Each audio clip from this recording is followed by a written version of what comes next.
Good morning, everybody. You are tuned to Computers 2K Now on the Nissan Communications Network. I'm Amnon, your host for the next couple of hours, along with Nick. I'm also Amnon for the next couple of hours. Okay. And Mike is here. No, I'm Nick for the next couple of hours. And what cup is the bean under? I wonder. Our number is 919-518-9773, Computers 2K Voice on Skype. And today's show is made possible by vMix Software, Telestream's Wirecast software, and is sponsored by Tom Sinclair of Live Streaming Gear. So, gentlemen, what's going on? How much? What's going on with you? Are you recuperated from NAB? Yeah. NAB, what 2 weeks ago now, I think? Well, no. The week before last. Yeah. You had a whole week to recover. Yep. Everything's pretty much back to normal now. Yeah, we'll get you out. We'll get you out there next year. You'll have a good time out there. Yeah, oh yeah. Oh yeah. Right. So what's your final takeaway, Nick? Is it worth the trip? Was it not worth the trip? Why go back?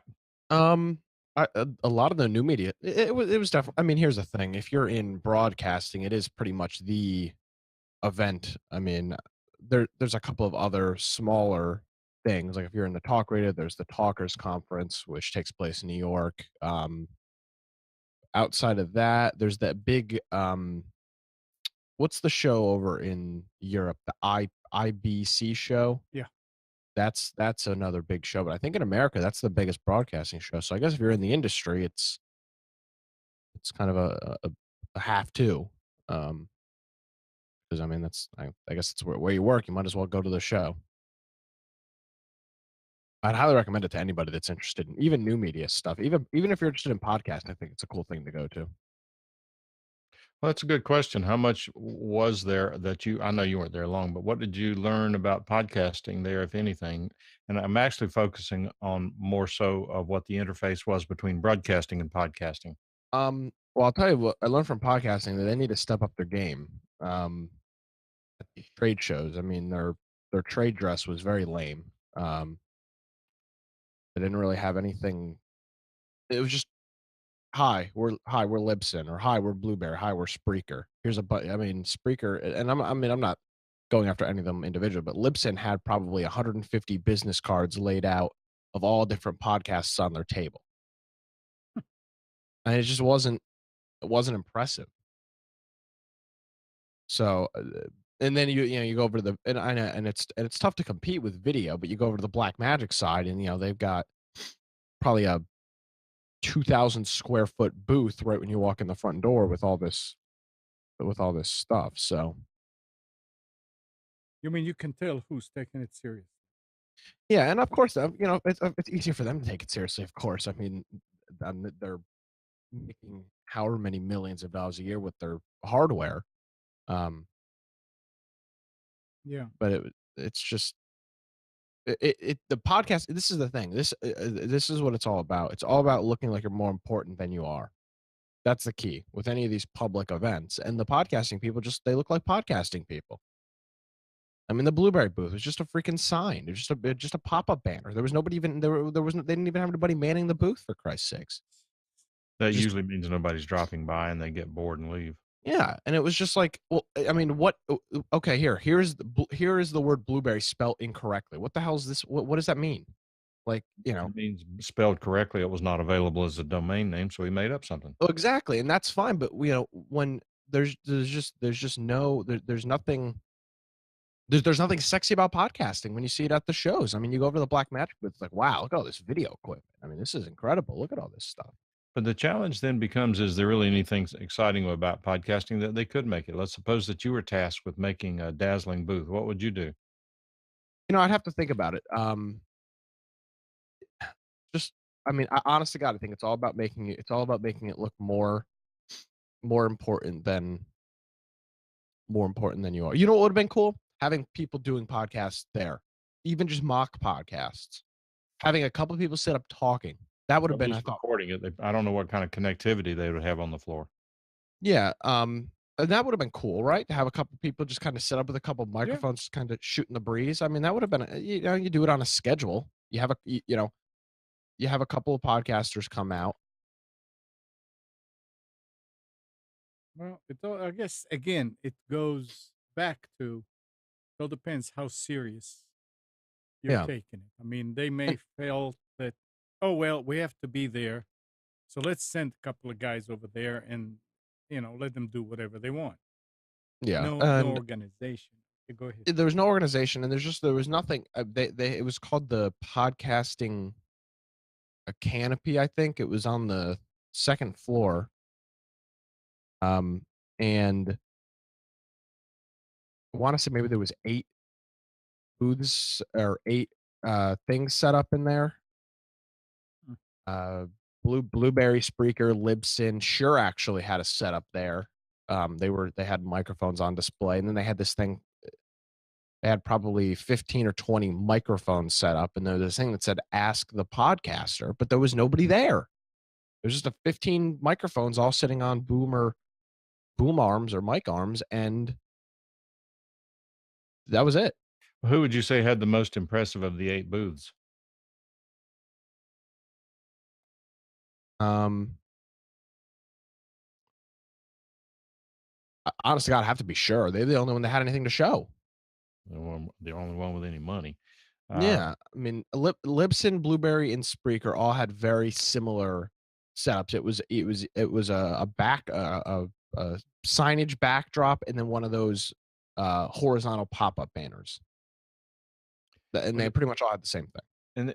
there is, at least from what I can see, it may not be pervasive, but there is at least some hostility from radio towards podcasters and vice versa. They actually see them as Well, competition, and there's a certain amount of arrogance involved with each side. well, I'm glad you brought that up because this is what one of the things I went out there with my boss, and we had some conversations about this. New media stuff, and I would consider uh, new tech, vmix, telestream, even Black Magic to some extent. Black Magic isn't a 30 or 40-year-old video company. They're relatively new in the stuff that they make. Video television has embraced all of those companies and has, I mean, turned them into what they are now. And podcasting has radio has not done the opposite, has not done the same thing with podcasting. They've shunned it off to the corner, and it's stupid. Oh, we're traditional media. We don't need podcasting. Stupid. We don't need podcasting. But you look at how can vmix be making enough money to have a sponsor every lanyard at NEB has a damn vmix logo on it. That's pretty impressive, if you ask me. Yep, and it's not like it's a huge company either. No, I it's a mean, couple freaking people. employee wise, yeah. Yeah. So it's just one the I think in some extent the TV and video people have embraced new media, and the radio people have not. And it'll eventually end. I mean, if it stays in that track forever, it'll end up being their demise because people want something new, and there's a potential for it to end up being the demise of radio. And it won't be the demise, but it'll eventually cut down on stuff. The best thing they could do is embrace it and try to work in podcasting into radio. Well, I don't know how that's going to work out, because it's, as we've talked about here, radio is going to make make podcasting, at least talk radio is going to make podcasting an integral element of its day-to-day operation. It's going to be just one more of the things that you do. The Tom Joyner's weekly commentary, that he does live for a radio station in Smithfield. It's recorded and then repeated on the Wilmington radio station, but it's also available as a podcast. The podcast is a very important part of that mix. And that's the point, is and I don't know why in and I don't work in TV, so I don't know what the actual mindset is like, but I don't know why it seems like in radio podcasting is, oh, well, if it's podcasters, they won't listen to the radio. I mean, Rush Limbaugh's been podcasting his show for, I can imagine, probably 15 years. I don't know how long, maybe even longer than that. And he still reaches 30 million people a week on the radio. So, I mean, clearly that's not the case. But guess what, Mike? If you're in a meeting from noon to 3, you can't listen to Rush. So if you can't listen to Rush, what are you going to do? The only option is to listen to the podcast. Yeah. And if you're at your desk from noon to 3, hey, maybe you turn on the radio and listen to them. And I think it's just a mindset issue. It's like everybody thinks it's some type of personal attack on them. Well, I mean, go ahead, Mike. No, I was just going to say, even if you're listening, you might want to listen through the app, because if you, like here in Raleigh, the Rush is on 106.1, and the station has some encoding equipment for ratings that they are driving it so Yep. hard it's really unlistenable. The tones, is that what you're talking about? Well, it's sort of tones. It's some sort of an encoding system they use. Gary's here. He'll tell me what it is. I keep forgetting the name of it. But back when I was in the radio, that would have been illegal to have a radio station sound that way. The problem being that a lot of radios are not able to filter out that signal that they superimpose on top of the audio to try to trick the ratings boxes to make their ratings look higher, which is the way that it was explained to me. Yeah, and that's actually Nielsen equipment that's doing that. Especially on music stations is when you can really hear it at its worst. Well, you can hear it loud and clear on talk. I mean, it sounds like a detuned station. It's terrible. I refuse to listen to it, but that's just me. I mean, I was listening to a live, uh, let's just say a seminar last night for a few minutes. It was a telephone bridge. It was just a conference call, and they had one of the people on the call was on a speakerphone. How's my audio? I mean, it was terrible. I could hardly hear what she was saying. Fine, fine, fine, fine. The next person comes on. I keep my audio level control at about 45%. I had to put it down to 15% because she was blasting the channel so far. Can y'all hear me? Yep, sounds great. But people don't care about sound. Audio is not important. Well, and I think in some environments, like a conference call, people are not passively listening to it, but it's a passive thing that, they're listening, but they're playing they're playing on the computer, or they're on their phone, or something else going on. Yeah, I think it has, Mike, a lot to do with the fact that they don't have Mike Phillips to advise, or somebody like Mike. And anybody today can take their phone or their tablet or their computer and a microphone and get online. I mean, you go on Facebook, and it's full of podcasts that you look, and just the mere fact that they are there is entertainment to somebody that can notice these things. So I think it's a lot to do with the fact that they don't know how to do it. They know how to take a transmitter and a control console and adjust that, but for some reason they don't know how to adjust when it comes to using a computer on the internet and the audio. It's probably lack of experience with it. But Amnon, let me jump in and say that I used to try to help a lot of people with audio. Yeah. And what I learned over time and experienced is that anybody who wants my help, I'll work as hard as I can to try to help them Mhm. solve a problem. But once ego and attitude start creeping in, I'm done. The Yeah, and people who listen to this stuff, well, your audio, you're over driving the bridge. No, it sounds fine to me. Oh, the so and so said it's fine. You're right. Click. yeah, That's pretty that's the thing. It's almost like I know better. I mean, I'm asking you for help, but I know better. And don't tell me that it's no good. It's like, yeah, you can't admit. I mean, it's a shame. But I want to go back to what you were saying before about uh, the stations, like, and what Nick was saying, they're shunning them.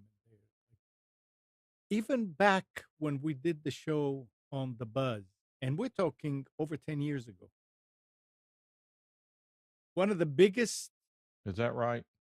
yeah, it's been over 10 years now. Was it 2008 when you quit? Yeah. I thought it was 2011, but that's okay. I've been I on don't the know. new show Maybe. since then. Your audio just crapped out. What? Oh, you're back. What were you Um, saying, Nick? I said I've been on the show, I think since 2011, 2012. I don't know. Amnon can figure it out for us. That'll be your so homework I don't know. assignment for the I week. don't know. I mean, it's been a long time, but I remember one of the biggest um, problems, I would call it a problem, that the station had with podcasting and and putting it on the internet. It wasn't podcasting; it was simulcasting back then. So no telephone calls, no emails to the host. And I Oh, remember Brian telling me, he said, "We are a radio station. They need to call in, not email, not message. They need to call in." And you take that away from the people who like to listen and use their computers, and you kill it. You were saying, Nick? well, I mean, I've had this. Uh, you and I have had this discussion, like about a chat room for Hmm. shows, and I've implemented the chat room, and unfortunately, I don't think the hosts really used it. Um, but I mean, that is definitely the mentality.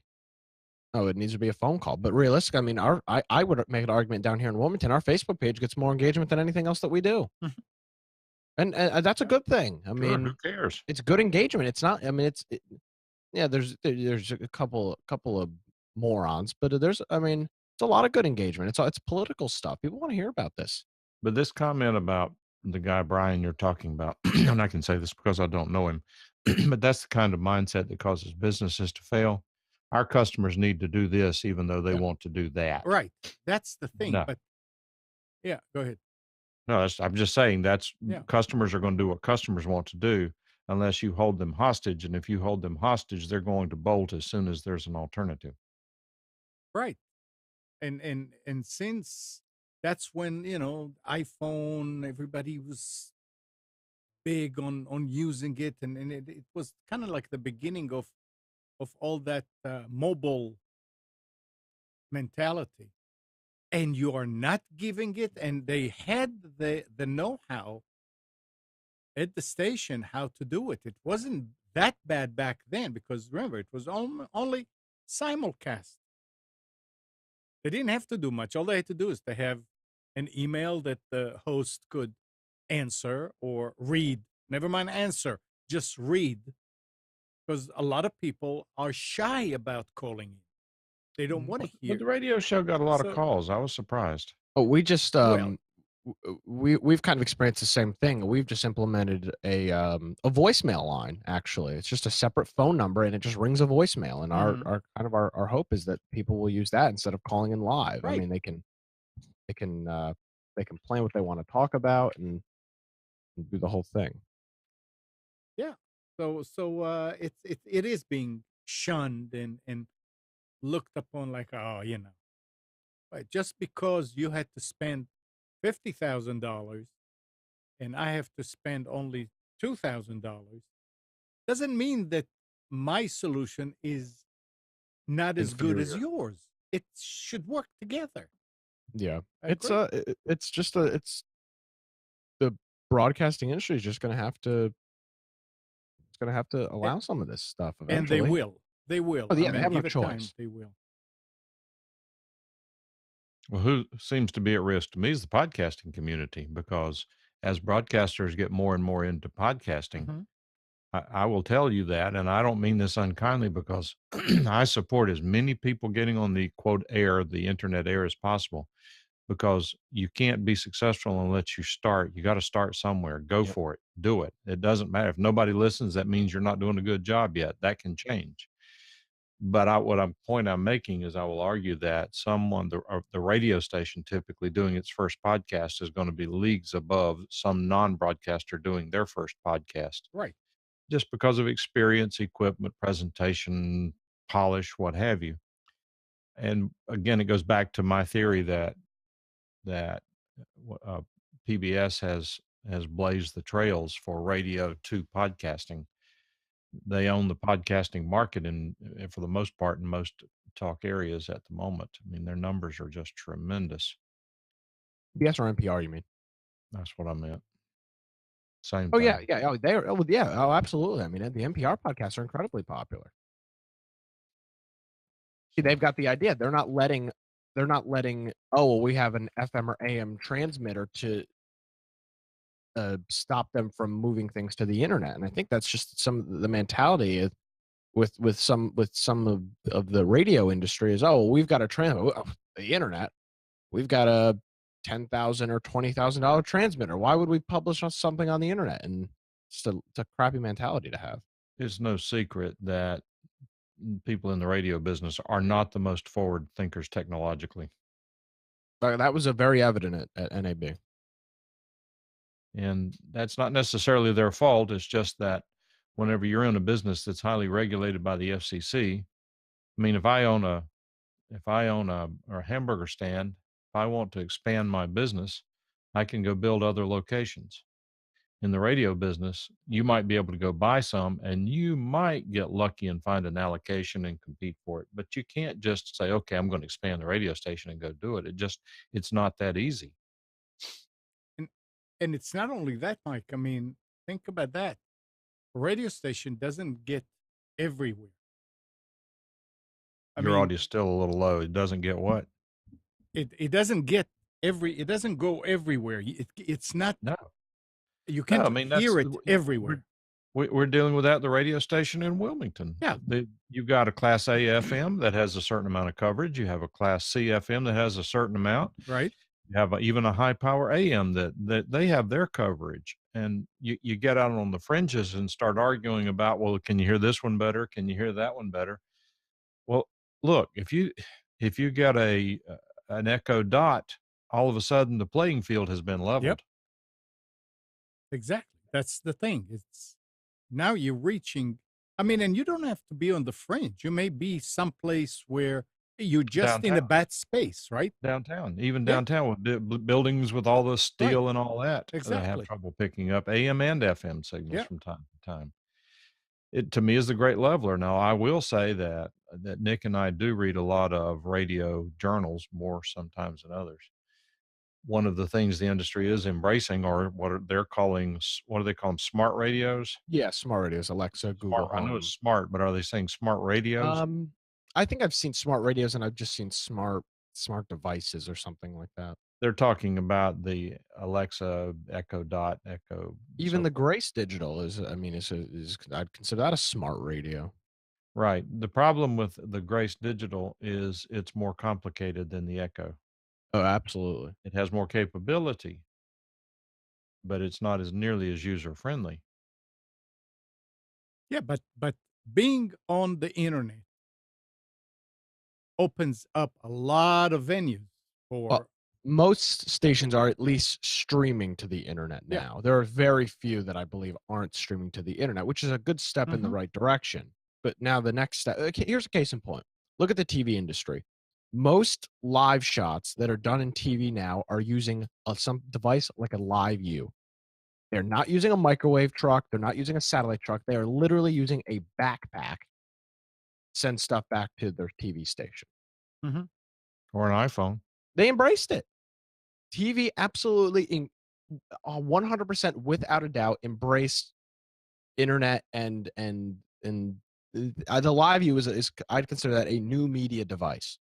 That is something that did not exist in days past and is I mean, they can go live from anywhere that has a damn internet connection. That's incredible. I remember back in, I think it was like 96, 95, 96. Mike, do you remember a small airplane crashed somewhere around Morrisville in the woods? And When? and I remember that was like in the mid 90s. I mean, I maybe wouldn't have paid that much 94, attention to it. 95. And there was absolutely no way for the TV stations to go there and bring pictures of what was going on.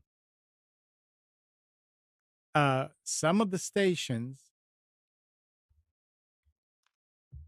contacted a guy here in Raleigh who was working with us at Network Technologies, and he started developing a system that will use two wireless modems. I mean, I have one Dial-up. of them on the floor. Big. Dial-up. What? Dial-up. Oh, yeah. Well, no, it wasn't dial up. It was to put in an airplane Oh, to begin with. that'd be a long wire. And there was no way to take a stream like ours right now and put it through one channel. So what he did is he wrote software that takes the video, breaks it into two channels or four channels, sends it through on separate channels, and at the other end puts it back together. Just An in encoder order, decoder, pretty much. yeah. I mean, it took almost a year to do that, and by the time it was finished and all that, I think the technology changed so much that they didn't need it. I remember that what's their name used it, the traffic. What they call them? The one that does do it for radios, for radio station, traffic control, traffic something, something traffic, and it was amazing. So they were trying. They realized there is no way that we can take a camera and go in the middle of the woods and be able to transmit the way that we're doing things. So we have to come up with a new way.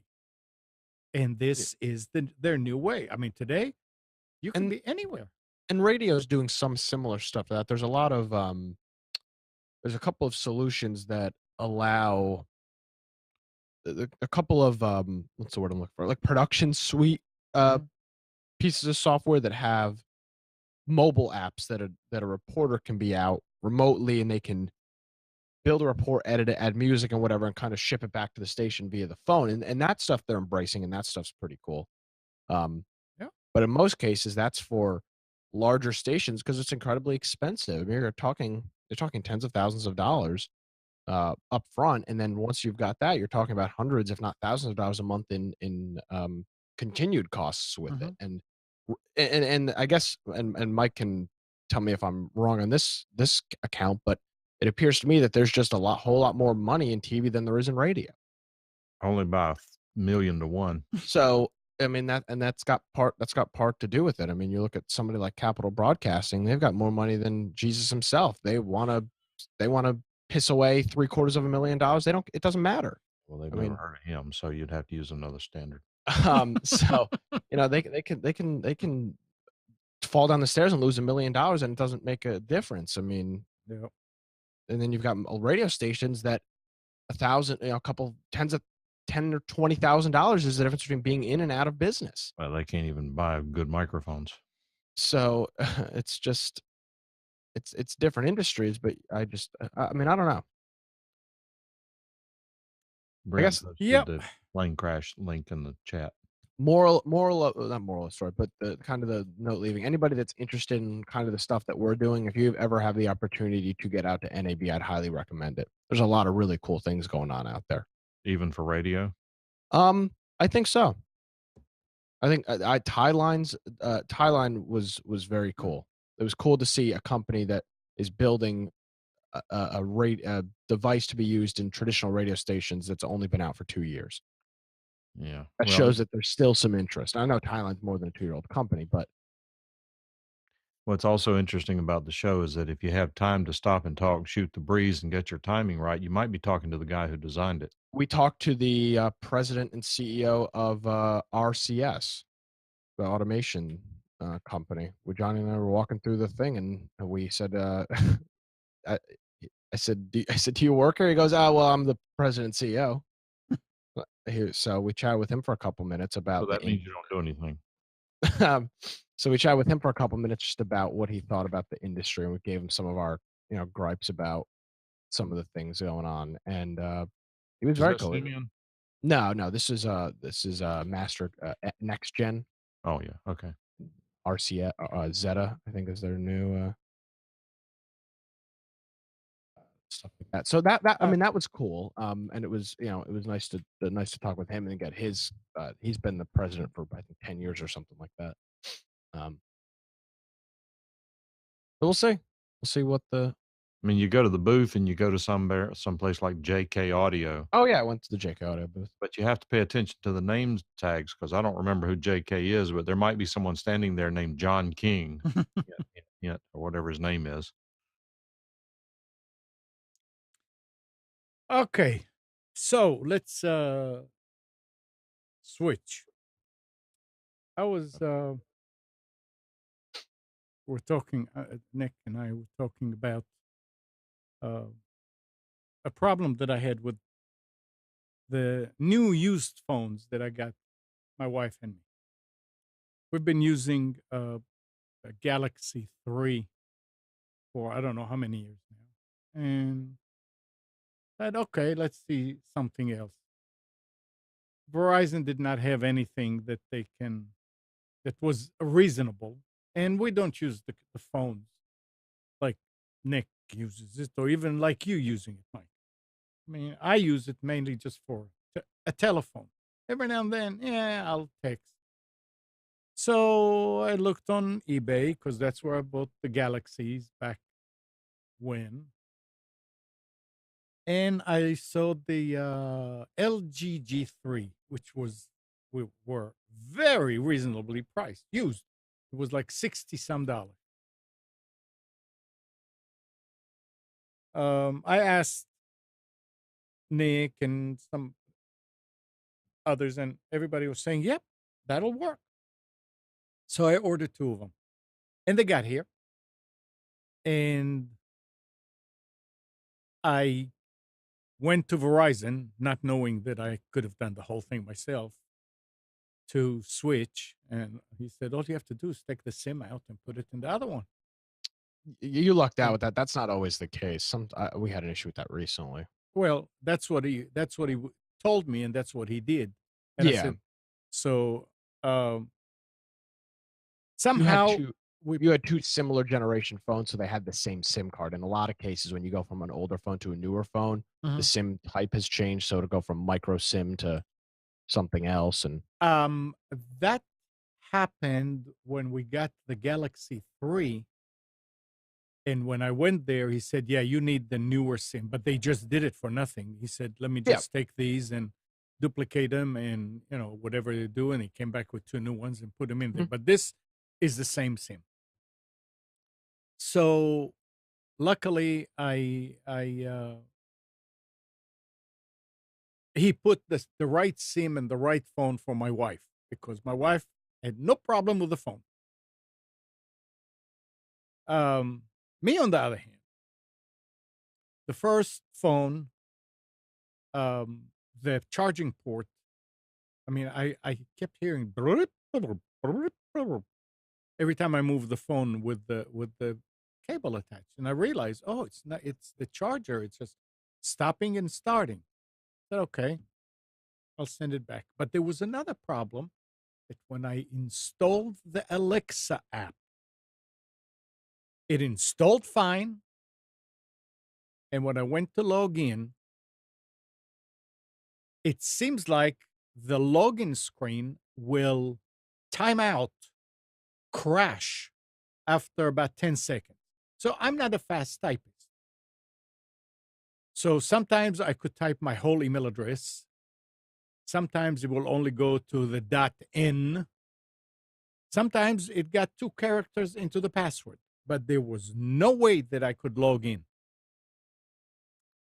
So I wrote them and I said, look, there are 2 problems, this and that. I said, okay, we'll pick it up. We'll send you a new one. They did. The new one had a great charging port, no problem. Installed the Alexa app, the same thing. No difference whatsoever. So at that point, I said, okay, now that's a little strange. So I called Amazon and talked with Amazon. And they had me do a reset. And that phone had more resets than phone calls that it made in its life, probably. I'm exaggerating. But then I told her, I said, wait a second, let me try something. So I went to my wife's phone and installed it, and everything worked just like it's supposed to. I said, okay, I see, it's the phone. So I sent another email to the dealer I got it from, and I told him, this is the same, I'm having a problem here. The next day, I got up and turned on the phone, and it was off. So I restarted it, and you get the Verizon logo, and it stays there. It never goes to, not the Verizon, I'm sorry, the LG logo. Life's good, whatever, when it comes up. And that's it. And then it'll shut itself off. I said, okay, the battery might be bad. So I put another battery in it. Same thing. So I wrote them and I said, okay, now this morning it doesn't want to even come on. A few hours later, I couldn't even start it. It wouldn't do anything. So I wrote and I said, look, at this point, I want to get a refund for this phone. And I went and looked and found somebody who was selling their own LG G3 because I wanted to have the same phone, so we have spare batteries and all that is the same, common to both phones. And I ordered it. It was $10 cheaper. It came in. Everything. I mean, it was so unused that even the camera had that little plastic thing still on it that I had to peel. I didn't know why the picture is kind of milky. But the Alexa app was still the same. There was no way to log in. I said, okay, I'm giving up. I don't know when's the last time I used that app. I always have the old Galaxy that I can just on Wi-Fi go into it. I don't need to control it from far away. And that's it. So but I kept on trying. And I had time one morning this week and I called and talked with Amazon for about 2 hours, hour and a half, 2 hours. And we did all kind of things to it and nothing. The lady said, you're going to need to talk to LG. Let me give you the number to call. So she did. So I called LG. And we went through the same thing with resetting and the IMEI number and this number and what's this and what's that. After about an hour, she said, this is an app problem. Let you talk to Google Play Store. Our people at Google. I said, okay. So she transferred me. And sure enough, it was Google. That's surprising. After about 20 minutes, the lady said that I explained what's going on and all that. She said, I don't think they give you the right place. I mean, we don't do that here. We don't troubleshoot apps. We are the app store, the Play Store. We do charges and things like that, but not. She said, let me call LG and I'll explain to her exactly, and then I'll transfer you back. So she did. So here I am with a different person at LG. And this time it took about 15 minutes. And she said, no, you really need to talk with Google. But, last time they gave you the wrong department. Let me transfer." So she transferred me, and it's this guy David. And I explained to him, and he said, "Okay, um, the only one who could help you here will be the author, the developer that developed that app for Amazon. We don't know we don't know why it would do that." So I said, "All right, that made sense." And I said, "Thank you." And he said, "You want me to take you back?" I said, "No, it's fine. I'm just wasting my time and theirs and yours. I'm sorry." And I said, "Okay, now I'm really giving up." That evening, I got an email from LG.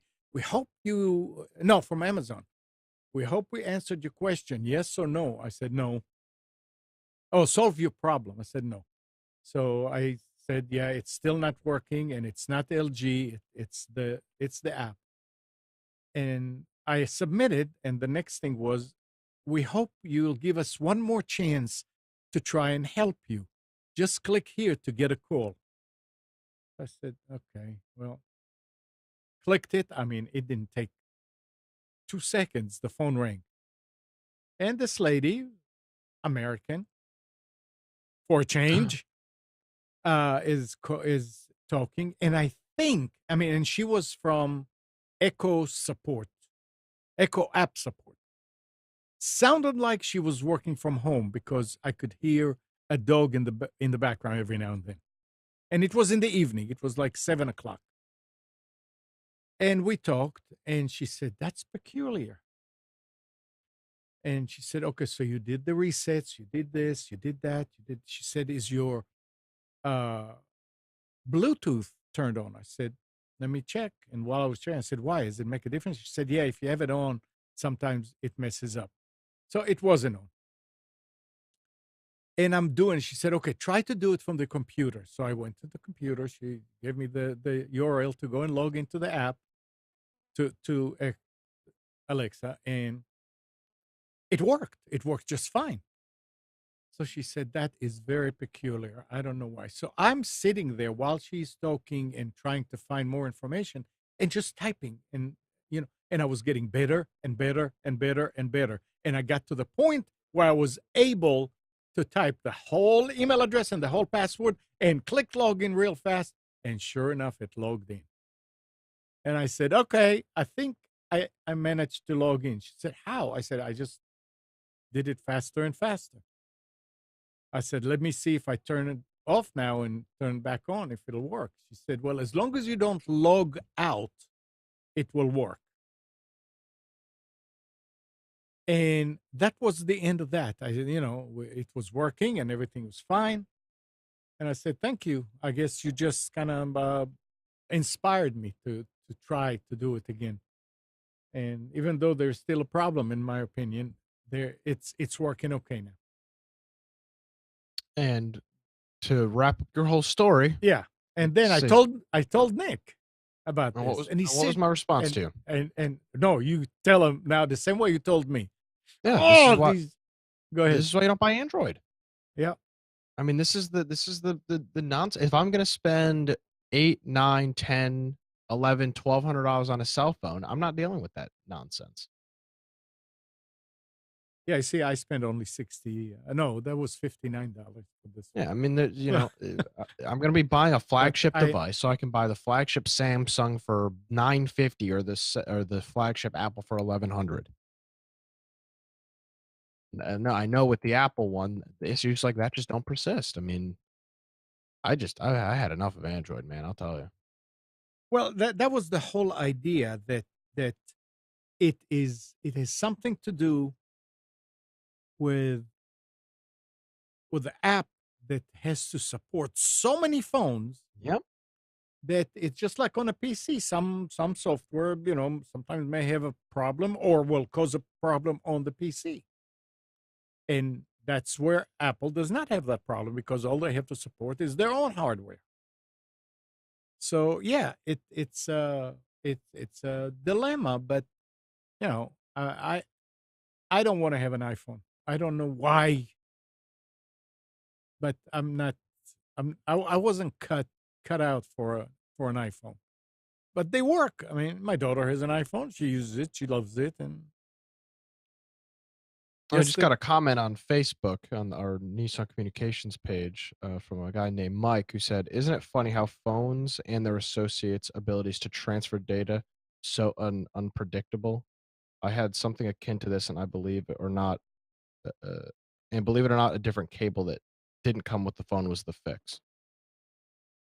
well, I mean, I transferred the stuff and I transferred the stuff and I restored and I mean, I we did it many a time. But yes, sometimes it's something really stupid. And if you know, that's a good thing that you mentioned Facebook. I mean, if you're listening on Facebook, you can come to nissancommunications.com and click on watch live and join the chat also. Just But remember, people chat there as well. yeah, Do you have it open? no, Okay, well, this was a private message I got, or a that's private message to the interesting. Yeah. page rather. Yeah. But that was my saga with the phone, and the one thing that I was never able to do, and I don't understand why they're talking about it, when you activate an LG G3, and I don't know if others do it. Said, do you have another device that you want to transfer stuff from? Yeah, Yeah, well, yeah, that's a cool feature built into Google. and you no, but they were saying put the phones back to back, Yeah, that's but NFC. that never worked. Yeah, but that never worked.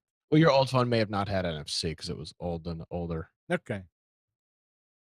But yeah, I mean, the first time I did it by downloading apps that they told me at Verizon, and then when I talked to somebody else at Verizon, they were saying all you have to do is just go to the App Store and click on my. I'm trying to remember exactly the three lines and my apps, and there they all were, and you can choose which one you want and get it. So I like the phone. I love the phone. The battery lasts more than a day. Nice. That never worked that I remember with the Galaxy. Speaking And of which, yeah, 3 months ago, I got my wife a new battery for her Note 4. Worked great for about 2 weeks. Then all of a sudden, it's not holding up. She has to charge it multiple times per day. how much was the battery?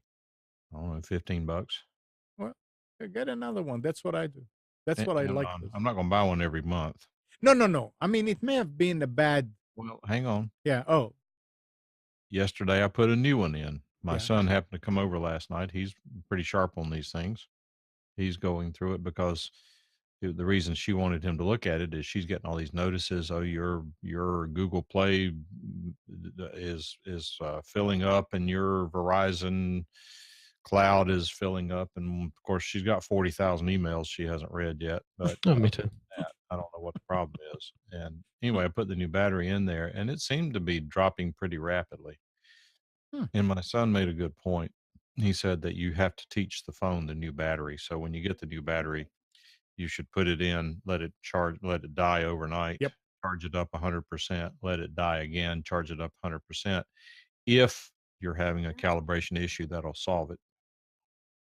A lot of people used to say you have to do that for the benefit of the battery. With lithium ion, you don't have to do that, but there may still be an issue teaching the phone to learn the battery to reset the monitor on it. So we'll do that and see how it goes. But the thing that I noticed is that, for example, and I don't know anything about Android, but I was sitting there watching it. As I opened the connect to Wi-Fi part of it, it kept scanning for Wi-Fi, scanning for Wi-Fi. Every 10 seconds, it scans for Wi-Fi.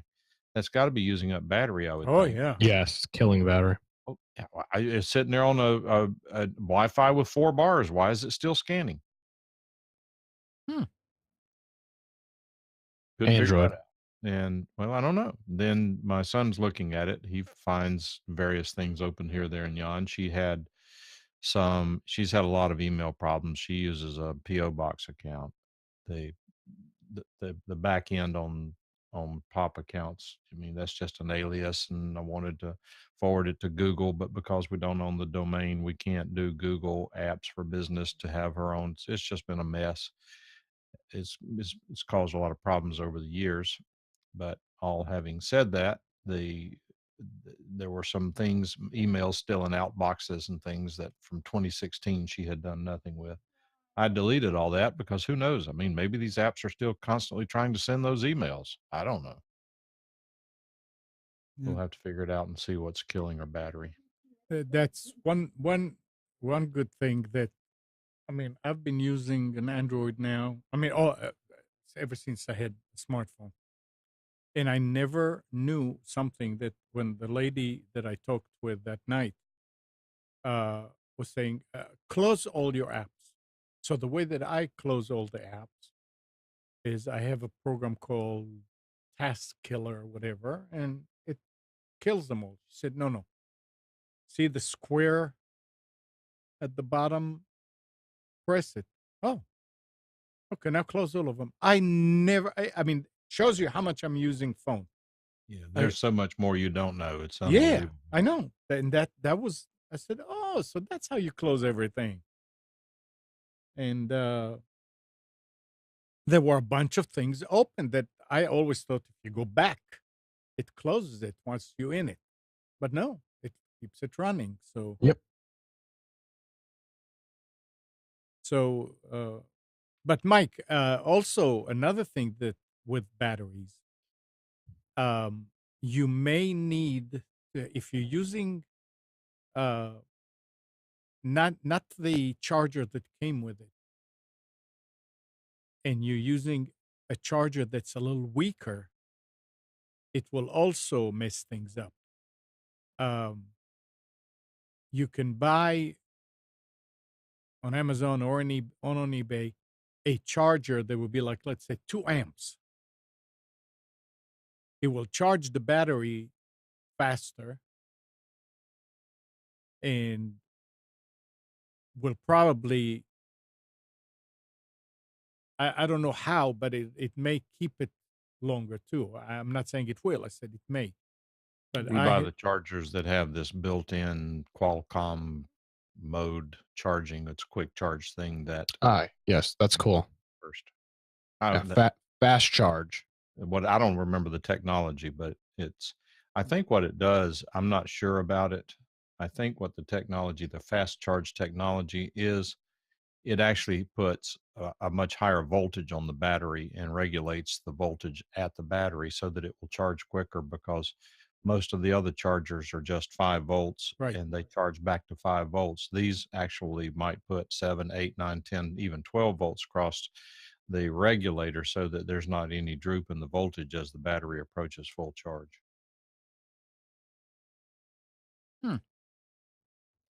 But I remember getting a charger, an extra charger, and putting it on the Galaxy, and it said that this one will not. You need to get the correct charger for this because it will take a long time to charge it. You can have this phone charged faster with such and such. And I went and I found on Amazon a nice charger with 2 ports, and there was, I mean, generic, and put it, and it loved it. But so now you guys use an iPhone. Mhm. Donna was here with Katie last night, and Donna was saying, I am tired of my iPhone. This is an iPhone 8, about a year old. Yep. The battery would only last her now about half a day. And I I told her, I said, well, yeah, there was a problem with Apple that they made the phones, their update caused the phone to not stay up when the battery goes so low, and you may need to replace the battery, but you're going to have to take your phone somewhere that will do it because you cannot replace it yourself. Um, I mean, if she goes to the Apple store, will they change her battery? It will. Um, And how about she's those? got a phone that's a certain model number, as in one of the ones that they know have this issue. They'll do They'll it do it for for 20 nothing. bucks, I think. Okay. Oh yeah, that's right. I forgot about But that. it's Yeah. only certain Yeah. Sean had that done. I don't remember how much it was, but his phone was in the model number of phones that had a physical battery issue. Yeah, I mean, after a year, I mean, and she said it used to last over a day. Yeah. Well, I And had the same issue with mine. you I had the same yeah, issue with yeah, mine. It yeah. was just a real pain. But let's say that it's not. I was going to ask you. So if you go to those places, you break it, we fix it, whatever. Don't Can go they there. replace batteries too? They Don't go will, there. but I wouldn't go there. Now go see my buddy who's over here at So the yeah, intersection. and he does. My guy does, but I Okay. will tell you that he uses a non-Apple battery. So Well, he put one in for mine that I was the other thing I was going to tell you on my iPhone. He put a new one in for me, and for the first 2 weeks it was great. Then all of a sudden it's no better than the old one. I took a hmm, flying leap at it. Went back last week, had him put a second one in. It was after the warranty period, so I had him put a second one in. Knock on wood, it's doing real well. I believe there are and a lot of counterfeit batteries out there that are crap. how much $29 to replace it? and install it. Yes. Up in him. I Okay. don't think Apple charges much more than that, They charge it. It's like $90 for them to do it. and that's a bad idea. Yeah, I would agree. Yeah, He I would he can agree. also install aftermarket screens on these things. While I was there, he had a lady, sort of snappy lady, come in, and he put it was $100 cheaper than Apple wanted to put a new screen on it. She walked out, came back in 5 minutes later. She said, "This screen's not bright enough."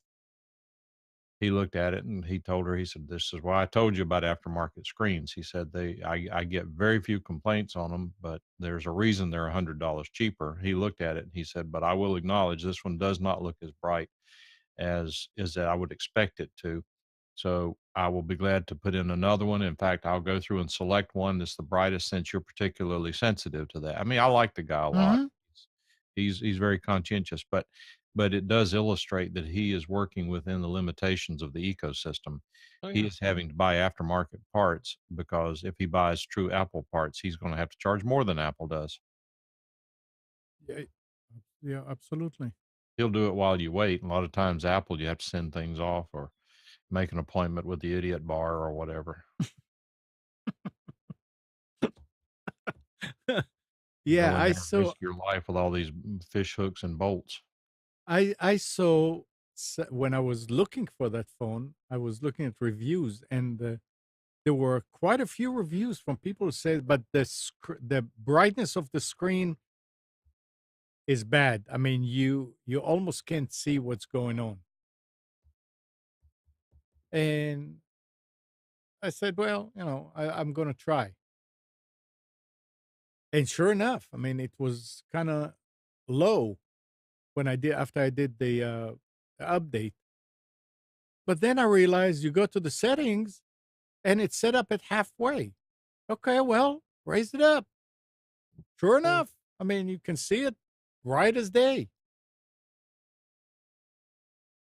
So the one thing I don't understand about these, when I realized, okay, I'm going to keep it, I started looking into it, and one of the settings for the display was don't turn the display as long as I look at it, and I don't understand how it does that. Don't what? Don't turn it off, because normally, I mean, if the phone is on and you lay down after 30 seconds or so, it Oh yeah. turns. It'll automatically shut Yeah, off. Yeah. but this one said don't turn it off as long as if I'm looking at it. Does that mean that the camera is actually looking for a face? No, That it's got a is the gyroscope the one that does direction? yeah. It's got a gyroscope in it, so when it detects the motion of you placing it down, and the iPhone does that too. If you place, and it doesn't, it's not the camera, but it does have a light sensor on it. So it will try to stay aware of Hmm. its surroundings. So you're saying if you lay it against something and you're still looking at it, but you don't touch it, it will turn on. I need to Well, try that. it depends. My phone, I Yeah. know, for example, well, this is a good example too. My Mike knows this. He's had a problem with it. If you're on the phone with your iPhone, you put it up to your ear, Yeah. the screen goes black and goes into like a weird lock mode Mm-hmm. when you're on the phone, and that's just based off of the gyroscope and I would assume the light sensor, which would be up near the earpiece. So Right. you The Android put does it up that like too. this, and okay, now the light's being blocked, and the gyroscope is detecting that that's the motion, and the phone app is open, so maybe it does something like that. It was just weird, I mean, what? Are you watching me watching you? Hmm. Hey, Yeah. wouldn't be the only group that's watching everything you're doing. So 919-518-9773, computers 2K voice on Skype. What else? Mm, All right. Do you guys in your office suite, do you use OneNote? yeah, all the time. Never. Oh, it's been a game changer down here with Office 365. Well, this article goes Microsoft is making big changes to OneNote for Windows. The I'm desk sure they're all for the better, Yeah, like everything else Microsoft, every other update Microsoft does. like they've done for Skype. it's included in your office, right, Nick? Oh yeah, it's part of 365. The And I desktop. suspect that Nick, the way Nick is using it to begin with, I'm technical, but OneNote I've just never been able to connect with. What I may not have liked about it may be solved by the integration into Office 365. Okay, well, the article says that the desktop app will no longer be included in Microsoft Office. The In Office, yeah, that makes sense. Instead, OneNote for Windows 10, the UWP app, will be the default OneNote experience for both Office 365 and Office 2019. OneNote for Mac, Android, iOS, and the web are unaffected. It should be a huge surprise for those paying close attention to OneNote's development. And it goes on to, I would say if you're using just standalone Office, OneNote is probably not very useful. Um, we do a lot of stuff, or I should say, I do a lot of stuff in Office where we do weekly meetings and one-on-one individual meetings and so on and so forth, and or a specific meeting on something that we need to accomplish, and I'll just jot everything down in OneNote, and then I just share it whoever I was in the meeting with, and then it's just kind of there for everybody to view. But if I had a copy of OneNote for years, and I just never used it because by yourself, just write it in Word. There's not really any use of using it. I'm using Office 2016 standalone. It's there, but I've never used it. I don't think I've ever used it. And I seriously doubt I'll be upgrading Office 2016, if ever, certainly not in any time in the near future.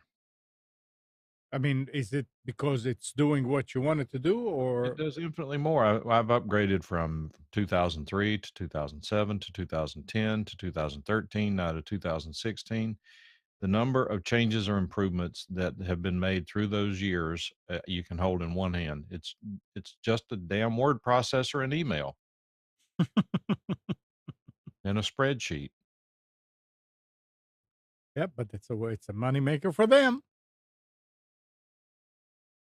I would suggest that some of the power users would enjoy it. I mean, they've added a feature to Office that I really, really like. A real nice feature. And what that is that if I sit here and work on, say, a sales proposal to send to Nick to use at the station, I develop it in Word, sit here, save it on my hard drive. Then I open Outlook to send it to Nick. When I click the paperclip to attach the file to the email, it's the top one on the list. But Yeah. would I spend $200 or $300 to upgrade Office 16 to get that? No. But I will tell you that is the feature they added that is really, really useful. We still use 2013 at the office. I miss that feature. Yeah. And a lot of the times you upgrade because your OS is upgraded and you need Well, we're to not upgrade. upgrading OSs anymore either, right? Uh, The Office 10, Outlook, Windows 10 was the last one. Now it's just going to be maintenance fixes and screw ups. Yeah. Mm. Um, Here's something else. It's that's kind of interesting. Nicole Egan, the CEO of cybersecurity company Darktrace, told the Wall Street Journal in London there's a lot of Internet of Things devices, everything from thermostat, refrigeration systems, HVAC systems, to people who bring in their Alexa devices into the office. There's just a lot of IoT. It expands the attack surface, and most of this isn't covered by traditional defenses. She gave one memorable an anecdote about a case Darktrace worked on where an unnamed casino was hacked via a thermometer in the lobby aquarium. Nice. The attackers used that to get a foothold in the network. They then found the high roller database and then pulled that back across the network, out the thermostat, and up to the cloud. Epic. Can you imagine? That's incredible. It is. It's ingenious and it's wireless. Let's do it. Yeah. Yep. But I didn't know. I mean, why would people take their Alexa to the office? Well, if you take an Amazon tablet, it's got Alexa on it. Oh, okay, yeah. You see, I'm thinking about taking an Echo into the office. Yeah. But I mean, Yeah, any yeah. if Okay, I see what you mean. Yeah, that's true. That's true. Mike, did you ever use Eventbrite? not here. Oh, anybody out there use Eventbrite? You know what Eventbrite is? Yes, I use Eventbrite Yeah. quite frequently.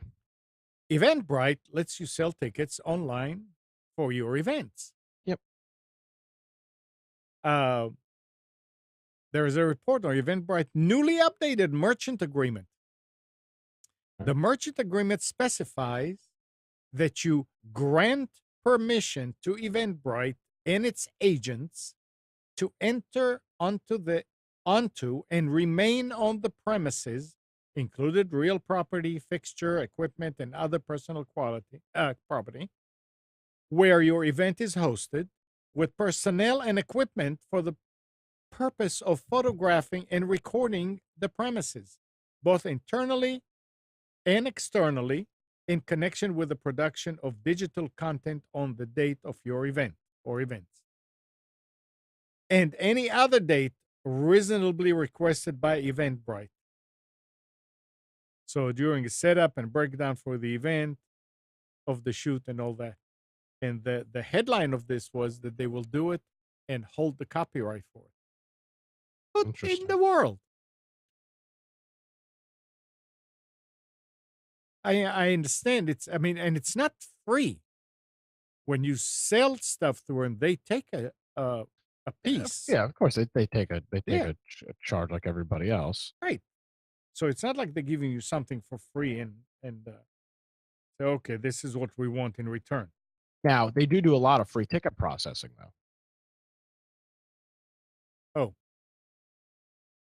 For example, um, like a lot of free events use Eventbrite, even though the tickets are free, just so they can keep track of who's coming, and it just kind of handles their ticket system. okay. And I don't believe they charge for that. I've set up an Eventbrite before. I don't believe I had to pay, but I don't remember. Okay.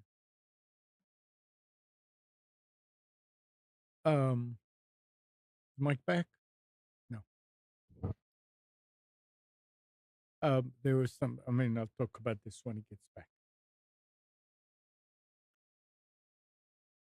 Let's see what else is happening.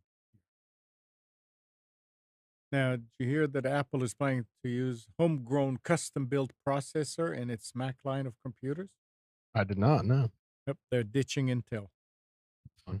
The processors by which powers Apple's current line of computer, Bloomberg reports on Monday.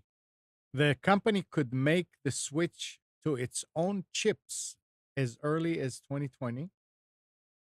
And it says the initiative, codename Kalamata. Kalamata is a place in Greek, and the only thing it's famous for is olive. Is still in the early developmental stages, but comes as part of a larger strategy to make all of Apple devices, including Macs, iPhones, and iPads, work more similarly and seamlessly together. People that ask not to be identified said that. The project, which executives have approved, will likely result in a multi-step transition. So I wonder how much it's going to hurt Intel, since they're using Intel's. Oh, they use Intel's chips that are 10 years old anyway, so I don't know how Yeah. bad it'll hurt them. Oh.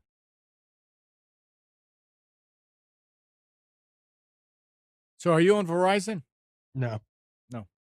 AT&T. Well, here's something from last week. Verizon was the fastest mobile carrier in the United States during the fourth quarter of 2017 and first quarter of 2018, according to 2018 Internet Speed Ranking report published by Wirefly. According to the report, Verizon Wireless offered its subscribers 19.92 megabits overall internet speed, followed by AT&T at 18.26. Big difference. Huge difference. Well, what's the difference anyway? You can't use it unlimited, so what's the difference? Right. T-Mobile 17 something and Sprint last at 14 something. They defined overall speed capability as a summation of download speeds with the 90% weight and upload speed with 10%. T-Mobile was ranked as the fastest internet service provider by Wirefly in the first quarter and second quarter of 2017. Verizon was also the carrier with fastest average download and upload speeds during the aforementioned period. It offered 20.44 megabits down and 15.26 up, compared to AT&T, which offered an average of 19.11 down and 10.53 up. I mean, the numbers are within, I would call it margin of error there. But it's interesting to know that they're keeping a record of things like that. And there was something, but I don't think I kept it. But AT&T and Verizon are being sued, but because they're trying to. Who's being sued? They're being sued Who? by some government entity because they're T-Mobile. They are because they're trying to keep customers in a bad way. Who is being sued? I didn't hear the company. AT&T and okay. Verizon. Okay. Yeah. Oh yeah. Because they do this stupid stuff with their contracts. They lock you into a contract, and it's so stupid. If they would just have a decent service at a decent price, they wouldn't have to lock you into a contract to hold you to the service. But because the service isn't great and it's expensive and it's not unlimited, that's the only way they can get away with anything, is by locking you to a contract. Right. There's no contract is a double-edged sword. It's yeah. it allows them to raise your price when they want to. You don't have a contract. There's something We've been about looking at some different radio solutions for some stuff recently, and these people want 36-month, 48-month, 5. I mean, I talked to a vendor that wanted a 5-year contract. Jeez. Yeah, I mean, who does this today? I mean, it's like, you know what? If your software is so freaking good, you don't need to sign me to a contract. Right. The only reason you're trying to sign me to a 5-year contract is because your software sucks, and then you're going to try to screw me when I need to get out of the contract. Right. That's the only. I mean, that's the difference. That's the only thing. There's just no reason. Why the hell would I sign? Why the hell would they try to assign me to a 5-year contract? 5 years. Yeah. Yeah. Yeah. Exactly. I mean, you know what? You know, one of the big things we loved about Office 365. There's no contract. You pay for it. You don't want to use it anymore? Okay, cancel it. They don't care. I mean, look at Spectrum now. They don't have a contract. They went away from that. It's stupid. There's just no reason to have there's just no reason to have it anymore. Especially when there's only 2 providers in town. What are you going to do? Right. Which every week? And by the way, that was not an endorsement of Spectrum. That's not what I meant. But I mean, yeah, they don't have it anymore. Well, Amazon CEO Jeff Bezos revealed today that the company has over 100 million Prime members. Yeah, I heard that. 100 million. And their employees are peeing in water bottles because they can't go to the bathroom. Yep. And they're subject to change because 2-day shipping is now 3 or 4 days, and they still call it 2-day shipping. Now, it sometimes it goes the other way, which I don't understand. Friday night, one of those things. What was it, Nick, that you sent me the thing about the deal, Sidekick, Slick? What was it? Thing where you get deals. Amazon 1-day deals? No, it was in general. They find it all over the place. Anyway. Oh, slickdeals.net yeah, or Slick something? Deals. So there was something there about some hand soap that Kathy's using, liquid refill, and it looked like cheap. So I called her. I said, "Come in, look." She said, "Wow, that's cheap." And it was on Amazon. And when I went there, it was an add-on. You know, the add-on item that you can order it with if you order $25 of something else. That's okay. I said, "Okay, what else do we need?" And there was something else. I can't remember what it was, but when I went to pay for it, I mean, I was going to get 4 of these 33-ounce jugs and something else. Because these things are being shipped not by Amazon, it doesn't count. I didn't know that. Because it kept on putting saving for later. I said, "What? I just got something that's worth $30." So anyway, we ended up getting 5 of them, which was good enough for Amazon. I mean, it doesn't go bad. So it was $25 or 26 something. And the point was, this was Friday night. It was here yesterday morning. I guess they had it locally, and they why do they ship it? I mean, they really need to have somebody that delivers locally. I mean, that's not rocket science. Come on, you guys. You're local. Have a driver that will do it. But so here it is. It was a Prime 2 days, and it came less than 24 hours. Interesting. But that's a rarity. That's yeah, not it normal. is. It is. So I just don't like.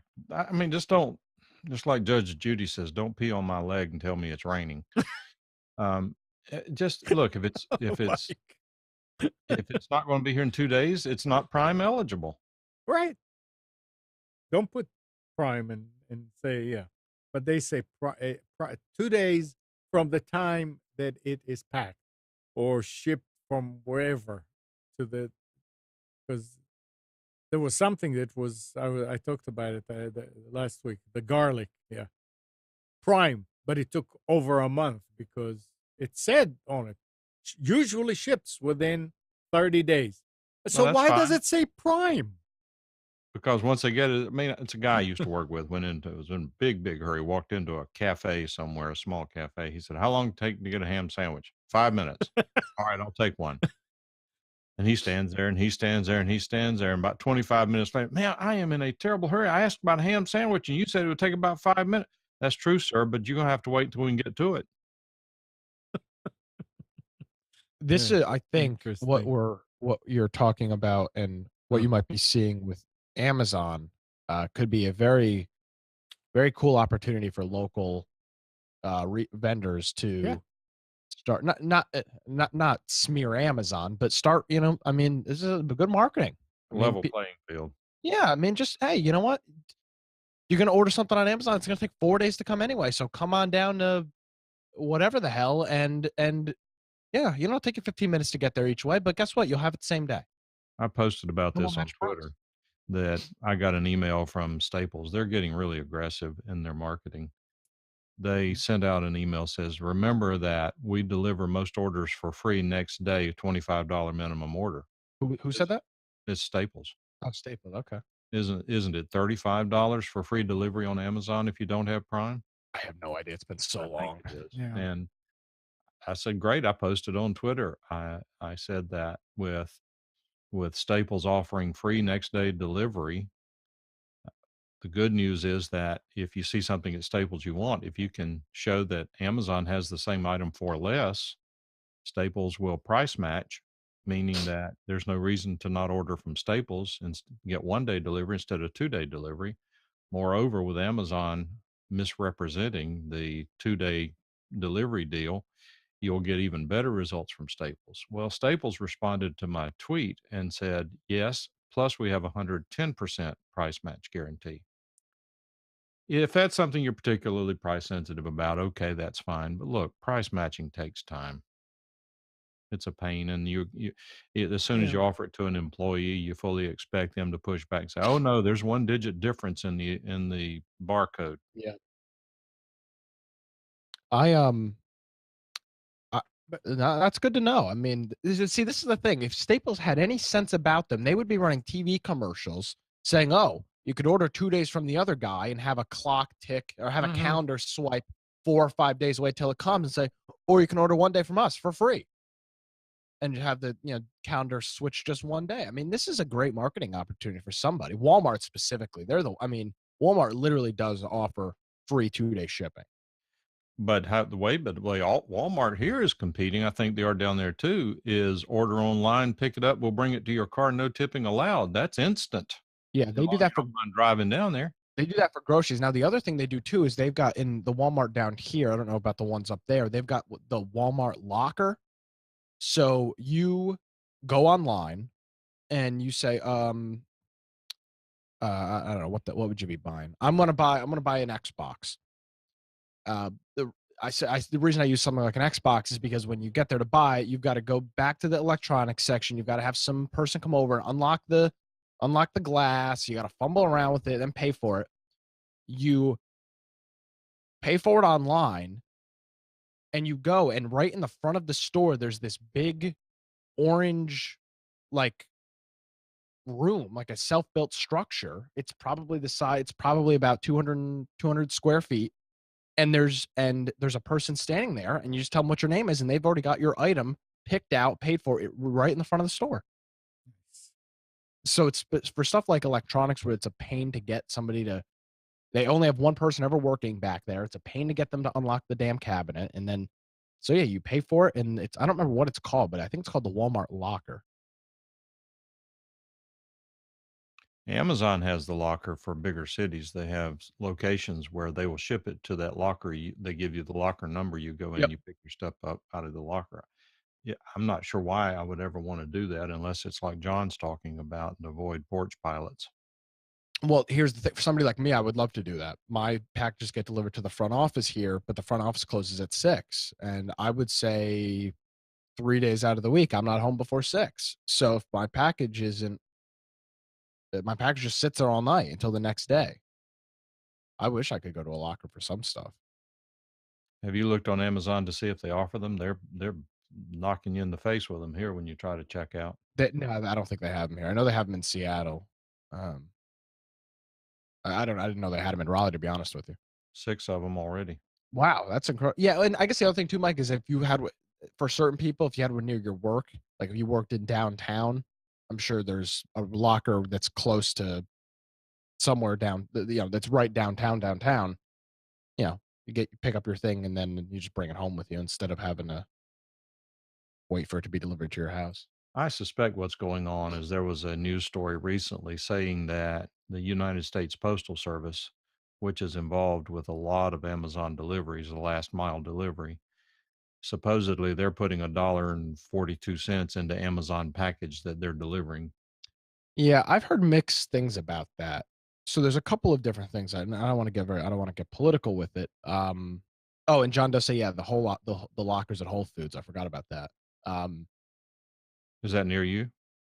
I don't know. I don't know if there's a Whole Foods here. I don't know if they have a locker there, but they own Whole Foods, so I think they've started Yeah. putting lockers in many of those stores.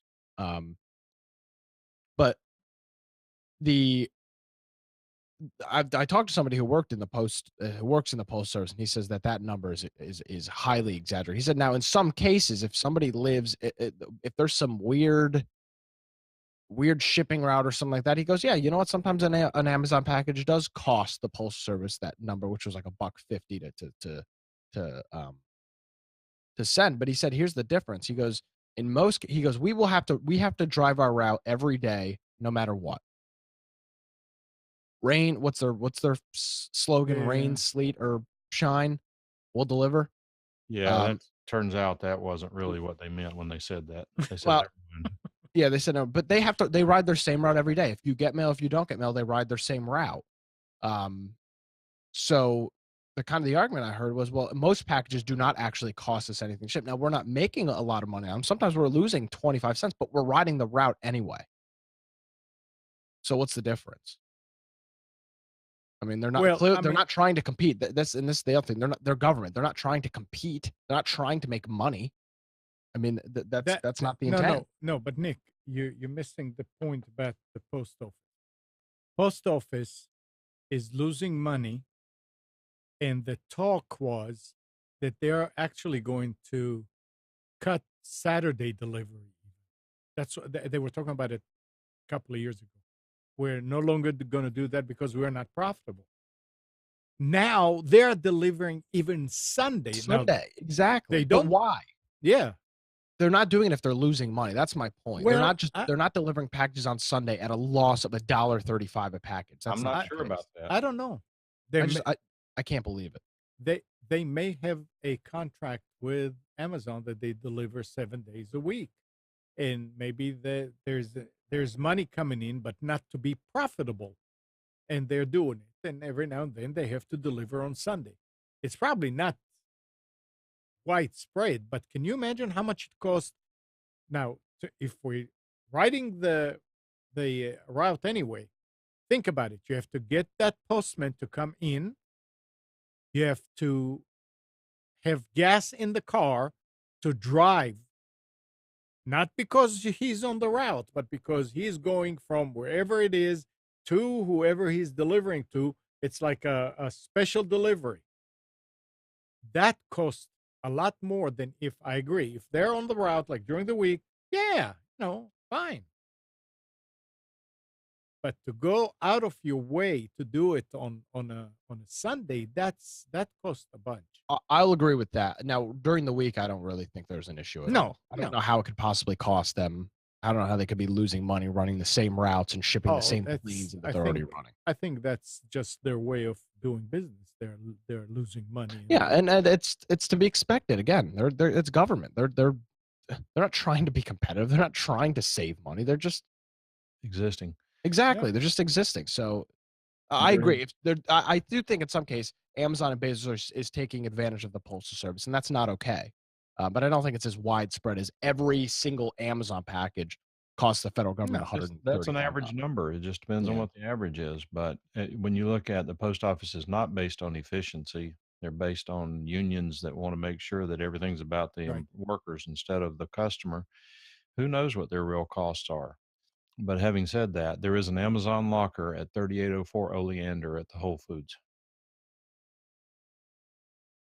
No. There is something else in that uh, Where article did Nick here. go? I'm sitting there talking to Nick and he leaves. Oh, he left. Oh, I thought you were done. I have my speakers on. I'm listening. I was getting coffee. So I guess 3804 30 Oleander. for Oleander. So I guess what this is why this would make sense. If you grocery shop at Whole Foods, that's a perfect solution. And if you live by there, I guess I don't live near that Yeah. Whole Foods. But if you shop at Whole Foods, you don't give a crap about what things cost. No, so I guess if you shop a lot, if you go to Whole Foods 3 times a week, if you're one of those people that doesn't do bulk grocery shopping and you just buy as you need, that's probably pretty useful. If for some reason you live in an apartment complex, if you live in a house, I don't really see what the benefit is. But if you live in an apartment complex like I do, I think it's probably beneficial. It would be worthwhile if you work at Whole Foods. Oh God, yeah, work at Whole Foods, package delivery to work. Now, talking about Amazon, there's another piece in that article that says that they revealed last week that Whole Foods Market will discontinue its rewards program on May 2nd and fold it into Amazon Prime. I don't know what that reward program that they're talking about. That's what you can read it from the Whole Food FAQ page focused on digital coupons, rewards, and online discounts. Any account benefits, including membership and or unused rewards, will not roll into any future programs. I'm also wondering how they're going to check if you're a Prime member. Are you going to have a card, or do you have to have your membership number to give it there? It's going to be interesting. And does that mean that if the Prime membership is in my name, that Kathy cannot do it? That she have to get her own? I don't know. I predict that Prime's going to start they're going to start losing, I believe, going forward because a lot of people, I mean, you can't go by what your friends tell you. You have to, the picture is much, much, much, much bigger than that. I will tell you that several people that I've spoken with says, I'm probably not going to renew my Prime. It's just not the benefit that it once was.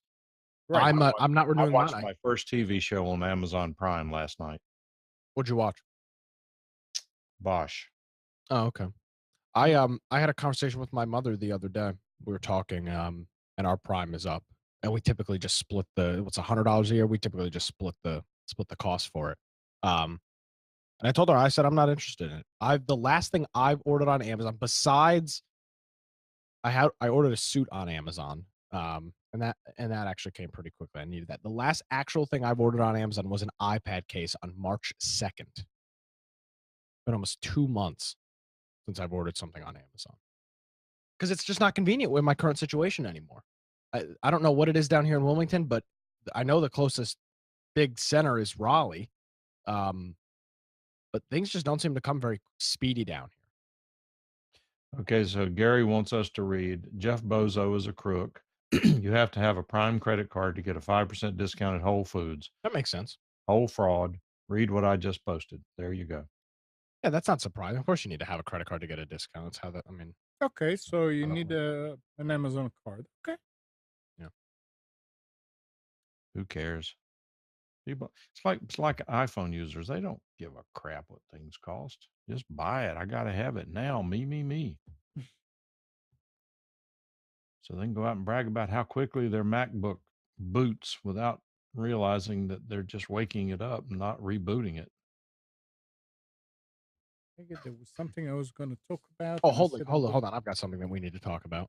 Yeah, go ahead. Today's Earth Day. Happy Earth Day. Oh, great. Happy Earth Day. I thought Earth Day is every day.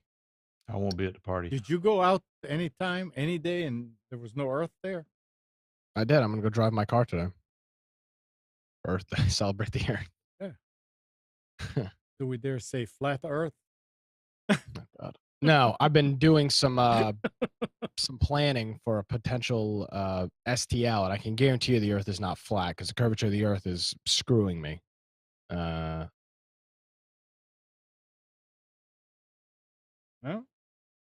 So no. there was something that I was going to wait for Mike, and now I don't see it here.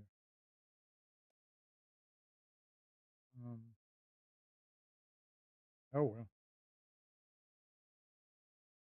Oh, John's taking his private jet to the Earth Day events. That's a good way to go, John. Let me know if you can swing by and pick me up down here. If that wouldn't cost you too much.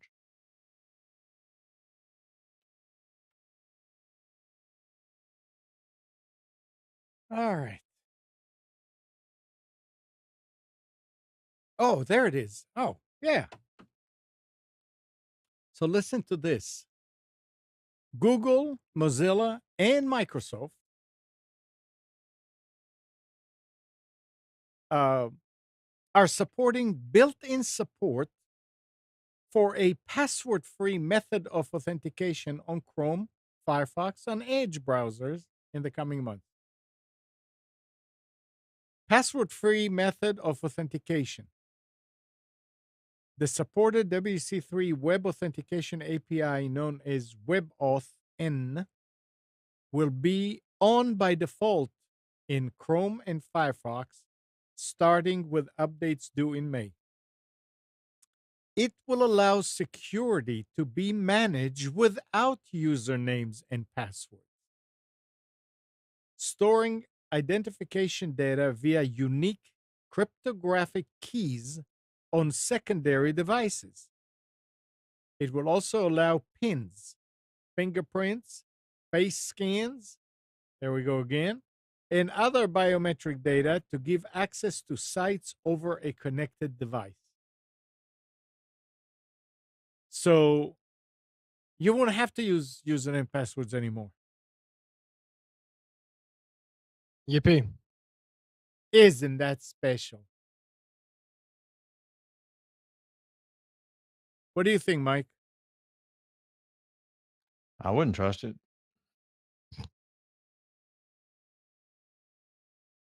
I mean, this Uh, whole thing is just insane. I had some friends asking me earlier in the week. They are doing LifeLock, wanted to know if they should spend the money. I don't know the answer to that question. To me, LifeLock, well, my credit card was hacked and they didn't do anything about it. No, they don't. That's not what they do. They're involved in identity theft. Correct. The credit card company handles the credit card fraud. I subscribe to what is it that Ramsey says, Xander. Oh, do you actually subscribe to that? I do. The Xandra Identity Protection? I do. If you don't mind me asking, how much is it? I'm not sure. It's either $69 or $99 a year. I think it's $99 a year. I'm not sure. But I had my someone file a tax return on my account a couple of years ago. Nice. Thankfully, we had gotten an extension. We had not filed our return. They filed it, and we're, I guess, trying to get a refund, which is ridiculous since I have to pay the rascals every year. Yeah, Gosh. I heard Dave Ramsey was talking about how everybody that works for him has a family plan through that, which of course he So they don't owns have the to Android pay shirt. for it either. So Yeah, there yeah, you 'cause he so owns there it. you there you go, Nick. You cancel Prime and you put the money into that. Yeah, they can convince my mother to pay for half of my identity theft. Like that's my Amazon Prime. Yeah, I mean, it's yeah, there you go. That would be the solution. Yeah, it's LifeLock and then the Xander are the two that I've heard. Sean Hannity is always promoting LifeLock or an advertiser on his program. The only reason he promotes them is because they're an advertiser Oh on his yeah, yeah, program. of I mean, course. aren't these the guys who are saying, "Here's my social security Yep. number"? Yep. You're not doing that anymore. They used to sponsor us on the radio a lot. Really? Yeah. We hit them on quite a few times.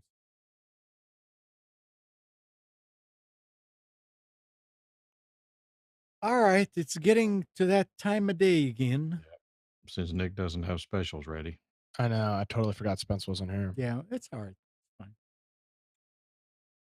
Today is Steve Guest's birthday. I wished him happy, or yesterday or today, I Oh. wished him happy birthday on Facebook. No, hope he's doing well. I haven't heard from him in. Happy birthday, Steve. I hope he's listening. Yeah.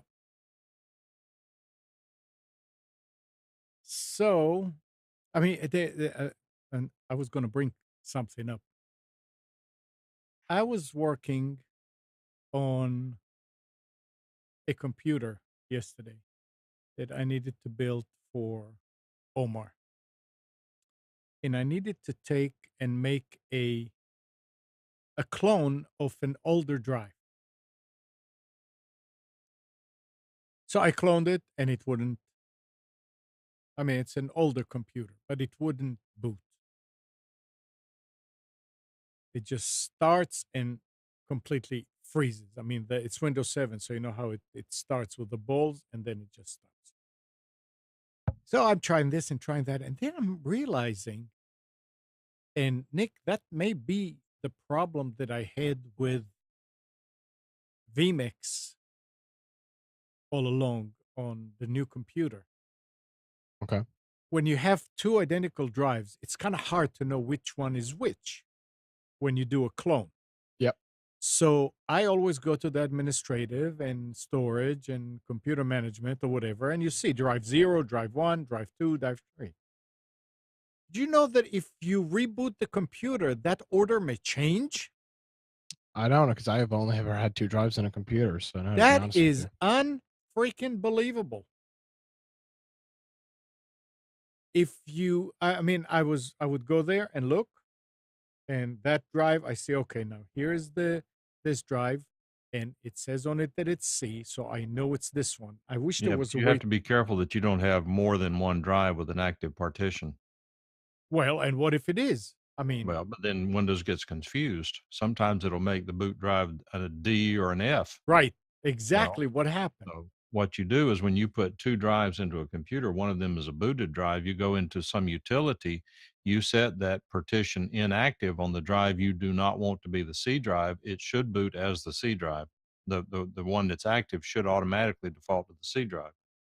And what? And then you go into the clone that you wanted to actually boot on that other machine and activate it, make it active. Well, let's back up a step. It's a clone of a C drive that I want to boot another machine. Yeah, but go back to what I asked you. Yeah. You should never boot a computer with 2 drives in it that are both active. So Okay. when you clone that drive, you should not have rebooted with that cloned drive in the computer. You should have, once you cloned it, you should have taken it out of the computer and moved it over to the new computer you wanted it to boot in. You should not have booted with Oh, I 2 see what active you mean. partitions in the same computer. Okay, I don't remember if it was. Yeah, it was a bootable drive. Yes, it Never was. boot with 2 drives, both of them having active partitions. Windows will not let you make, Okay. to my knowledge, will not let you make more than one partition active, Right. but utilities Yeah. will. Interesting. I need to play with it today and see. But it was. I mean, I said, "What? Why are you changing?" It's like it's shuffling the order. The D drive was the CD. Suddenly, the CD after you reboot it is F. What? And the D drive is one of the hard drives. That's because Windows knows better than you do Yeah, which drive should be exactly. which. You just don't understand. I wish there was a way that you could tell which drive is which if they are identical drives that you are doing. Same brand? Identify them. Are they the same brand? Yeah. Well, Yeah. I I mean, think you can look at the serial number. I where? believe that Device Manager probably even shows the serial number of the drive. Don't remember that. I mean, I didn't screw up, so that was good. But it was very frustrating to see that the order was changing. And then I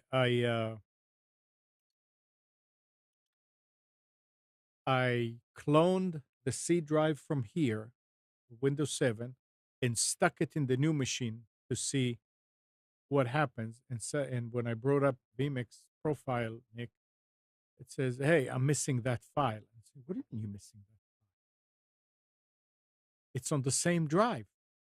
But it turned out that that drive was actually drive D on the new machine, because the Windows, there was another drive. I don't remember. It was late. John is saying, didn't there used to be a jumper on drives that let you ID the boot Yeah, drive? Yeah, absolutely. it, Well, it depends. I mean, originally, if it were not strapped as the boot drive, then it would not boot. no, but And then I with time, always they came up with cable select, and then it supposedly could make up its own mind which one was which. but I was always under the impression that SATA 0 will be C drive, SATA 1 will be the No, next drive, SATA no, 3. It's not, obviously. it doesn't care. Yeah. It cares. The drive is more determinative than the SATA position is. Yep. The reason I say that, if you take let's suppose you have a computer with no drives in it, you have a boot drive in your hand for that computer. Mhm. You plug it into any one of the SATA ports, it's going to boot. It doesn't care. Yeah, and if you have more than one, it will also find it and boot from it, Sometimes yes, sometimes no. because the first, when I got that Windows 7 drive, I stuck it in the new machine as in 0, but I left the Windows 10 drive in there on SATA 5. And I'm rebooting, and guess what? Windows 10 booted up. So, All right, I yeah, have that's another quick question. I got to go.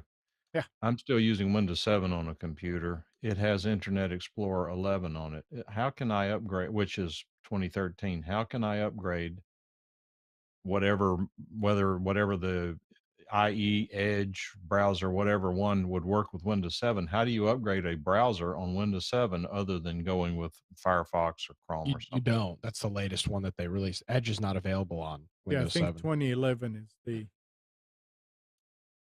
latest one. But why wouldn't you put Chrome? I do have it. I use multiple browsers for different things. For Yeah. example, I monitor this show in IE Okay. to get it out of the way because I throw it on a second monitor. I don't, whenever I open my desktop remotely, I don't want Chrome to be in a monitor where I can't see it. And I've got to go jump through hoops to get it back over to the single screen when remote desktop. Yeah. Okay. Meaning that if you have Windows 7, if If you're using Windows 7, there's no Microsoft browser you can use that's up to date. Yeah, there Well, is. IE13 you could use, I think. I just asked how you can get it. No, no, no. Wait a second. Wait a second. If you're using IE, it will come up and say, if it's not the latest one, it say here, upgrade it. It is IE 11. That is the latest that it has installed, and it Yeah, has that's the checked latest. for install new versions automatically. And No, that is the latest. and I what's confirm. wrong with 11? Not Oh, for support. example, it won't pick up. It'll only pick up like one of your streams because it doesn't have. And I can go to a bunch of websites and it'll say, "Sorry, your browser's out of date. You can't go here." Hmm. Well, I it's out didn't of know. support now, right? They've dropped support on 7. I don't think so. Or not, no, I'm sorry, not 7. They've dropped updates on 7. Yeah. And Well, no, I and get they updates quite often. are they still updating IE? I thought No. they're No. yeah, they don't. I guess I could go into Bing and say browser for where's Bing? Let's I see. love Bing. Bing's the very good search engine. Browser for Windows 7. Google Chrome's well, the first thing that comes up in Bing. You know, I'll tell you, on Windows 10, they try really hard, almost too hard. There should be some type of legality against it, trying to get you to use freaking Edge. Yeah. I mean, it should be illegal what they're doing. Popping Yeah. up messages saying, "Oh, this browser's destroying your battery. Use ours instead." I mean, that's ridiculous. Yeah, no. Microsoft Edge browser for no. Okay, it says, is it available? A Windows 7 machine probably has the hardware to run Windows 10. No, upgrade to Yeah, Windows that's a 7. solution to get an updated browser on Windows 10. Edge cannot be installed on Windows 7 to solve your problem. Nope. Windows 7 will be mainstream until 2017. Don't know the month. What else does it say regarding inner life cycle? Beginning January 12, 2016, only the most current version of IE available supported operating system will receive support. Windows 7 is supported. IE 11 is supported. No. Don't let Microsoft con you into Windows 10 for the price of a browser. Amongst other things, all the songs recorded were banned from playing, went back to 7. All is fine. Also, Windows 10 is another way for them to sell apps. I don't know. It's a bunch of crap. Anyway, that does bring up a question I had. I have a laptop that has Windows 10 on it. And yesterday I was trying to watch or to register the NBC.com app on my Roku. One of the things it says you have to do is to go to nbc.com/activate to get the code to show that you are authorized to use the app because you have NBC service. I never could get the laptop to connect to NBC.com Activate, nor could I get it to stream any of the online videos on NBC.com.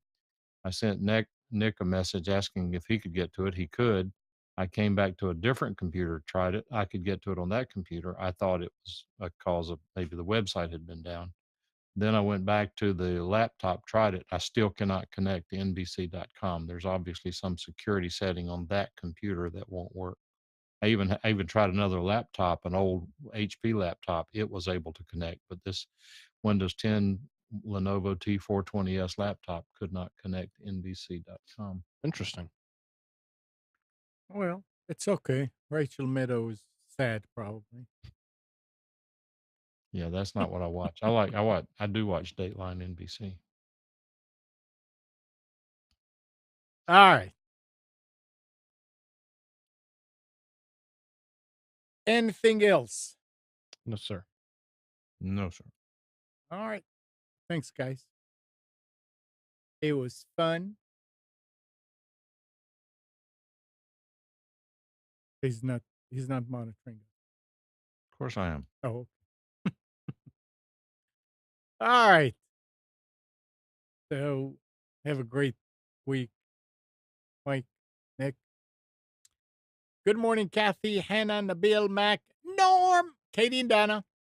Thanks, everybody, for tuning to Computers 2K Now. We hope you enjoyed and maybe learned something from our time together. Remember to practice safe computing, back up your hard drive, and update your virus scanner. We'll be back here next Sunday at 9, but you can always reach us at computers2know.com. While you're at it, follow us on Facebook and subscribe to our YouTube channel. Nick, you're doing your show tonight? Yes, sir. Yes. So tonight at 7, Nick Craig hosts Against the Norm on Wilmington's Big Talker 106.7. And if you're anywhere else but Wilmington, you can listen on TuneIn. See you, everybody, next week.